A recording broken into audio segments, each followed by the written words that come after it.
Hi students, Electrostatics Chapter 1 Electric Charges and Field Continuous Charge Distribution and Types.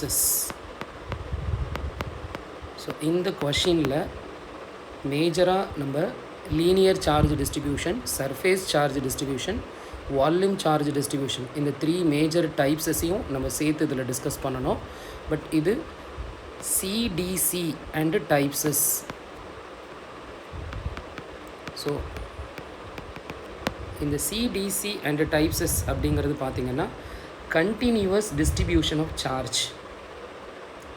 So இப்போ distribution, the charges are equally distributed in a body or object. கண்டினியூவஸாக distribute பண்ணுறோம் ஆக்சுவலாக. So continuous டிஸ்ட்ரிபியூட்னா கொடுக்கறது, charges வந்து தொடர்ந்து கொடுக்கணும். அப்போ அந்த மூணு மாடலில் நம்ம அதை ஸ்ப்ளிட் பண்ணிக்கலாம். Linear charge distribution is also called linear charge டென்சிட்டின்னு சொல்லலாம். Surface charge distribution or surface charge டென்சிட்டின்னு சொல்லலாம். Last one volume charge distribution volume charge டென்சிட்டின்னு நம்ம சொல்லலாம். ஸோ இந்த மூணு டைப்ஸ்க்கான எக்ஸாம்பிள் டயக்ராம்ஸ் வந்து கீழே காமிச்சிருக்கோம். ஃபஸ்ட் எடுத்தோன்னே லீனியர் சார்ஜ் டென்சிட்டி அப்படிங்கிறது ஒரு லைன். அந்த லைனில் சார்ஜஸ் வந்து நிறைய இருக்குது. அதில் ஒரு செலக்டடு சார்ஜஸ் டிக்யூவை எடுத்து அந்த லைனோட லென்த்தை எல்லுன்னு சொன்னோம் அப்படின்னா அந்த செலக்டடு சார்ஜஸோட லென்த்தை டிஎல்னு நம்ம சொல்லுவோம் ஆக்சுவலாக. ஸோ அப்போ அந்த டிக்யூக்கும் டிஎல்லுக்குமான அந்த ரேஷியோவை நம்ம லேம்டா அப்படின்னு சொல்லலாம். ஸோ அந்த லேம்டாவை லீனியர் சார்ஜ் டென்சிட்டி அப்படின்னு நம்ம சொல்கிறோம். அதே மாதிரி தான் other two charge distribution, surface charge டிஸ்ட்ரிபியூஷனும் சரி, வால்யூம் சார்ஜ் டிஸ்ட்ரிபியூஷனும் சரி. ஸோ இப்போ first type 1 linear charge density or linear charge distribution அப்படின்னு கூட சொல்லலாம். இந்த ஃபஸ்ட்டு டைப்பை நம்ம லீனியர் சார்ஜ் டென்சிட்டி லேம்டா அப்படின்னு நம்ம டினோட் பண்ணலாம் ஆக்சுவலாக. ஸோ இப்போ இந்த லேம்டாவுக்கான ஸ்பெசிஃபிக் மேத்தமெட்டிக்கல் ஈக்குவேஷன் என்ன? ஸோ அதுக்கு முன்னாடி நம்மளுக்கு ஒரு ஜென்ரல் ஈக்குவேஷன் தெரியணும். ஒரு டென்சிட்டிக்கான basic equation rho is equal to mass per volume. Because டென்சிட்டியோட யூனிட் வந்து KG per metre cube. So இந்த ஜென்ரல் ஈக்குவேஷனை நீங்கள் ஞாபகம் வச்சுட்டு கூட ஒவ்வொரு டைப்புக்கான அந்த பர்டிகுலர் டென்சிட்டி ஈக்குவேஷனை நம்ம ஈஸியாக ரீகலெக்ட் பண்ண முடியும். இந்த கொஷினோட கான்செப்டே ஒரு சோர்ஸ் சார்ஜ் Q1 ஒரு டெஸ்ட் சார்ஜ் கூட ரியாக்ட் ஆகுது. மேபி ++னால் ரிப்பல்ஷன் ஃபோர்ஸாக இருக்கலாம், அண்டு +- அட்ராக்ஷன் ஃபோர்ஸாக இருக்கலாம். ஸோ அப்போ ஒரு சோர்ஸ் சார்ஜ் ஒரு டெஸ்ட் சார்ஜ் கூட மட்டும் ரியாக்ட் ஆகும்போது அது கண்டினியூவஸாக அதால் ஃபோர்ஸை டிஸ்ட்ரிபியூட் பண்ண முடியும். பிகாஸ் ஏன்னா நம்பர் ஆஃப் டெஸ்ட் சார்ஜ் இங்கே ஒன்று தான் இருக்குது. ஸோ அப்போ இந்த ப்ராசஸ் நம்ம continuous distribution of charge system அப்படின்னு நம்ம சொல்கிறோம். அப்போ இந்த ஒரு டெஸ்ட் சார்ஜ் ஒரு சோர்ஸ் சார்ஜ் ப்ராசஸ் ஆகி கொடுக்கக்கூடிய இந்த ஃபோர்ஸை கண்டினியூவஸ் டிஸ்ட்ரிபியூட்டட் சார்ஜ் ஃபோர்ஸ்னு கூட நம்ம சொல்லலாம் ஆக்சுவலாக. பட் இதோட டைப்ஸை வச்சு நம்ம ஜென்ரல் கொஷினாக இதை நம்ம ஃபினிஷ் பண்ணிடலாம். ஸோ இப்போ ஃபஸ்ட்டு லீனியர் சார்ஜ் டென்சிட்டி லேம்டாவுக்கான equation, let us consider a line charge plus Q ஃபுல்லாக நம்ம எடுக்கிறோம். இதோட லென்த்து வந்து எல்லுன்னு சொல்கிறோம். பட் எனக்கு செலக்டடு சார்ஜ் தானே நம்ம கன்சிடர் பண்ணுறோம் ஆக்சுவலாக. ஸோ அதை நம்ம டிக்யூ அப்படின்னு சொல்லலாம். அப்போ செலக்டடு லென்த்து டிஎல்னு சொன்னோன்னா இந்த லேம்டாவுக்கான ஈக்குவேஷன் என்ன? It's very simple equation. Lambda equal to charge divided by length. அதாவது இந்த இடத்துல மாஸ்க்கு பதிலாக சார்ஜும் வால்யூம்ங்கிறது ஜென்ரல் ஈக்குவேஷன். பட் இந்த இடத்துட்டு நீங்கள் எடுத்துருக்கிறது ஒரு லீனியர் லைனை தான் எடுத்திருக்கோம் ஆக்சுவலாக. Okay, line charge density or linear charge density. அப்போ அந்த லைனுக்கு மெயின் மெஷர்மெண்ட் குவான்டிட்டி எது அப்படின்னா லென்த்து தான். ஸோ அதனால் எல்லு போடலாம். அப்போ இதோட யூனிட் என்ன அப்படின்னா சார்ஜுக்கு கூலும், லென்த்துக்கு metre. So coulomb per metre அப்படிங்கிறது இந்த லீனியர் சார்ஜ் டென்சிட்டிங்கிற லேம்டாவோட யூனிட்டாக எடுத்துக்கலாம். பட் ஆனால் இந்த லைனில் நம்ம கன்சிடர் பண்ணியிருக்கிறது ஒரு பர்டிகுலராக ஒரு செலக்டட் சார்ஜ் தான் நம்ம கன்சிடர் பண்ணியிருக்கோம். அதோட கரஸ்பாண்டிங் லென்த்து டிஎல். அப்போ that for lambda equal to DQ divided by DL. So இதுதான் லீனியர் சார்ஜ் டென்சிட்டி லாம்டாவுக்கான மேத்தமெட்டிக்கல் ஈக்குவேஷன். பட் ஆனால் இந்த ஈக்குவேஷனுக்கும் இந்த டயக்ராமுக்கும் இடையில் நம்ம தேரி கொஞ்சம் எக்ஸ்பிளைன் பண்ணிடணும். பட் அது ரிலேட்டட் டு த டயக்ராம் ஒரு few lines is sufficient. Let us consider a charge. And the line charge is Q and length of the line is L and the selected charges in the line is DQ and the corresponding length வந்து DL.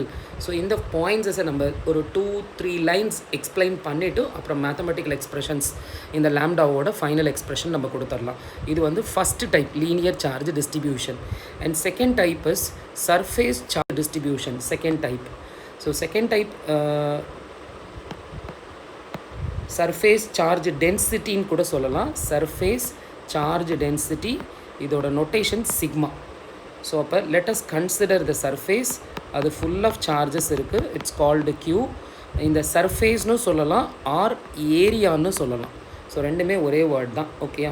So அப்போ நம்ம இது ரெண்டில் ஏதாவது ஒன்று use பண்ணிக்கலாம். But இந்த full சர்ஃபேஸில் இருக்க சார்ஜஸில் இருக்கக்கூடிய ஒரு selected part of the charge வந்து டிக்யூன்னு நம்ம சொல்ல முடியும்.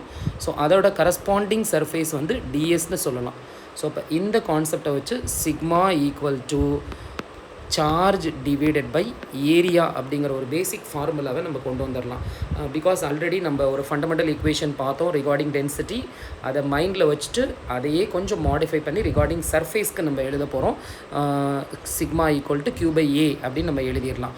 பட் இதோட யூனிட் என்ன அப்படின்னா சார்ஜோட யூனிட் வந்து கூலும், ஏரியாவோட யூனிட் வந்து metre square. So coulomb per metre square. But இதுதான் சர்ஃபேஸ் சார்ஜ் டென்சிட்டி சிக்மாவோட பேசிக் ஈக்குவேஷன். பட் நம்ம கன்சிடர் பண்ணியிருக்கிறது selected charge in the region and selected surface. So DS அப்படின்னு நம்ம கன்சிடர் பண்ணியிருக்கோம். ஸோ அப்போ என்னோடய ஃபைனல் சர்ஃபேஸ் சார்ஜ் டென்சிட்டி சிக்மாவுக்கான equation sigma equal to selected charge dq divided by selected area or selected surface. So ஏயும் போடலாம் எஸ்ஸும் போடலாம். இது வந்து சிக்மாவுக்கான mathematical equation. So then last type C volume charge density. So இதோட notation rho. So let us consider ஒரு cube எடுத்துக்கலாம். இந்த க்யூப்பில் இட் கன்சிஸ்டிங் ஆஃப் சார்ஜஸ், நிறைய சார்ஜஸ் இருக்குது ஆக்சுவலாக. ஸோ இப்போ இந்த சர்ஃபேஸ் எக்ஸ்பெஷலி இந்த க்யூபுங்கிற சர்ஃபேஸ் பாயிண்டில் இருக்கக்கூடிய சார்ஜஸ் எல்லாத்தையும் நம்ம க்யூன்னு சொல்ல முடியும். ஸோ இது வால்யூம் சார்ஜ் டென்சிட்டி, அதனால் வி வரணும். ஸோ அதனால் நம்ம வின்னு கொடுத்துடலாம். பட் ஆனால் நம்ம கன்சிடர் பண்ணுறது ஒரு செலக்டடு சார்ஜஸ் இன் த க்யூப். ஸோ அதை தான் நம்ம டிக்யூன்னு சொல்கிறோம். அதே மாதிரி இந்த ஸ்ட்ரக்சரில் ஒரு செலக்டடு வால்யூம் பார்ட்டை மட்டும்தான் நம்ம கன்சிடர் பண்ணுறோம். இட் இஸ் கால்டு டிவின்னு சொல்கிறோம். ஸோ இதை பேஸ் பண்ணி நம்ம ரோ அப்படிங்கிற ஈக்குவேஷனை நம்ம கன்க்ளூட் பண்ணலாம். வால்யூம் சார்ஜ் டென்சிட்டி இதோட நொட்டேஷன் ரோன்னு நான் சொன்னேன்.